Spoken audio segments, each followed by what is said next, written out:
Hey Tech Math, here are the guided notes for 8.9. So I'm not going to do the bell work because that says list as many types of bank accounts as you can. It doesn't say how many can I list. So the first kinds of saving accounts we're going to talk about is just a regular saving account. So that's the kind you go to a bank, you say I want to open a savings account, they do that. They are really popular because they offer easy access. You can go and get money whenever you need to.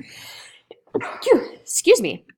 And they offer a lot of security. So if you put your money in a bank account, you can be reasonably sure that it's going to be there when you come back for it. So the pros with this are they're very easy. There are very few penalties involved. You might have to have a minimum balance, but they're pretty chill. And again, they're just very accessible. Anyone can get one, anyone can use one. The cons with these are they're very low interest rates. They do not have a lot of return on investment. You don't make a lot of money, but they're a good place to keep your money for long periods of time. The next type of account is called a certificate of deposit. And these offer a higher interest rate and they come with certain conditions. So one of those conditions is a minimum deposit. So you have to put a certain amount of money in to start it. And then once it's in there, you have to leave it alone for a fixed investment time period. So you may have to leave it in for a year. You might need to leave it in for 5 years, whatever it is. So the pros to this are that, again, they're pretty easily accessible. They make a little bit higher interest rates. You make a little bit more money in the long term. However, if you needing to withdraw money early may result in a penalty. So if you need the money sooner than what they expect you to need it, you're going to have to pay for it. You're going to have to pay to get your money back. Sometimes these are called CDs.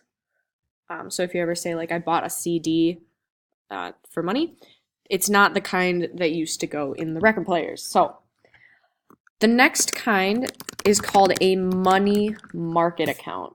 And similar to CDs, they also need a minimum deposit. And money also must be left in for a fixed amount of time. I'll give you just a minute to write that. If you need a little bit more time than I give you, you can also pause the video.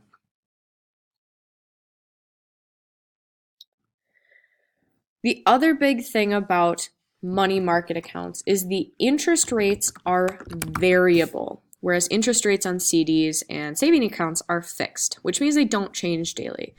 So a variable money market account means depending on how well certain economy aspects are doing, you might make a little bit more money one day versus another day you may make a smaller percentage. The biggest pros to this are high interest rates. You're going to get a lot better deal on these than you are on just a regular savings account. But a con, just like the certificate of deposit that we were just talking about, is needing to withdraw money early may result in a late penalty. I'm sorry, not a late penalty, in a fee penalty. If they need to be in there for a long time, accessibility is not great. They are hard to access your money. So those are the main three. There are other types. Certainly you can look into those if you're interested, if you want more information on different kinds. But these are the main three that we talk about when we talk about savings accounts. Two other types of investments I want to talk about are bonds, which are documents issued by institutions such as the U.S. government. The U.S. government is the main stockholder of bonds. Municipalities, aka cities, small towns, things like that, school districts, hospitalities, hospitals and things like that, also give them out. When you buy a bond, you're essentially promised a certain amount of money at the end of a set period of time. So you could buy a bond for $10, and by leaving it alone for 10 years, at the end of it, they will give you $50. It has nothing to do with interest rates. It has nothing to do with how the economy is doing. It just matters how much you put in and for how long. So the pros of this are they're relatively safe. If you get them from the US government, they're considered very safe. If you get them from something hospitalities and things like that. Certain companies will give them out. They can be less safe. The other pro is that they have a huge interest rate. They have a good rate of return usually, so higher interest. I say interest in this context because I'm using it in the way that you're making money on money. It's not an interest rate, it's the amount of money that you're adding. The cons with this are that you can't use the money in the meantime. If you put $10 in, that $10 is stuck. You can't get it back. And if you do try to get it back, there might be penalties involved. But this is considered one of the safest investments out there because you know what you're putting in, you know for how long. Actually, I would even say this is a pro. You know how much you invest, for how long, for how much return. You know exactly what you're getting. There's no surprises there. The other one that's really popular is called an individual retirement account, or an IRA. Roth IRAs, you might have heard of. These are an account set up by the federal government to encourage citizens to save for retirement. And the cool thing about these is money put into the IRA is not taxable until retirement. So essentially, the government can't charge you money just for having that money in an account. And they can do that on other bank accounts that you have. So the amount of money that you put into account can be deducted or removed from your taxable income. So if I make $100 at my job and I put $50 into this account, the government doesn't charge me for having that $100. They only charge me for the $50 that I kept out. When we get into our taxes unit, you'll understand why this deduction is really beneficial.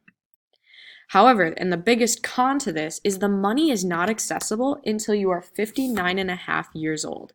Because it's set up by the government, they can be very specific with their expectations of what they will and will not do with individual retirement accounts.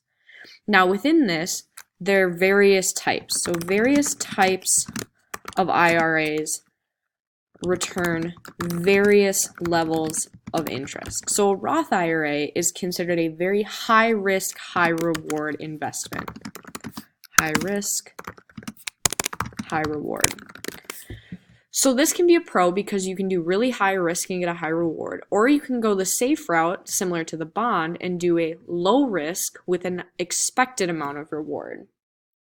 So depending on what kind of investor you are, you can individualize it for your needs. The big con here is that it is unaccessible until a certain age. Apologies for my awful spelling today. So you cannot use that money. Once it's in there, it's really in there. And if you have to take it out, there's a lot of hoops to jump through. The other really nice thing is it's a pretty safe bet. If you're doing something with the federal government in this case, they are insured. They have the money. So you are going to get return on investment. All right, those are the main kinds. I encourage you to do a little bit of your own research. See what's out there. Maybe ask parents, guardians, other people at home what their options are. What do they use for their savings? All right, let me know what you find out. Otherwise, your homework's online.